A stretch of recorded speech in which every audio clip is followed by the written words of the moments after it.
Yo, what's up mga ka-sir? Ayan na guys, yan kasama ko si Kabady Ray TV. So nasa bundok kami guys kasi pupunta kami dun sa beach. Magpipish on kami, magpipishing dito sa may Stampa Beach sa Karanan, Camarines Sur, mga Lodi. So ayan na nga si Kabady Ray at ako naglalakad. So nakarating na kami sa beach front. Mga guys, napakaganda talaga dyan sa may Suminabang guys, sa Rimao, Karanan, Camarines Sur, mga Lodi. So ayan, nag-set up na kami ng aming pamingwit, ng aming mga lure. Ayan, so habagat pa guys. So napakagandang mag-fishing kasi yung mga isda is gumigilid talaga sa pangpang. So ayan, ang sarap magtampi sa mga Lodi. So nawa ako nakakawala ng stress. So ayan na nga si Kabady Ray TV. Ayan, mag-fishing na kami sa may batuan mga guys.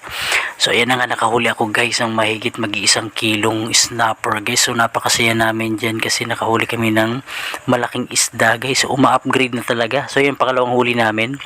At inasal namin yung isda.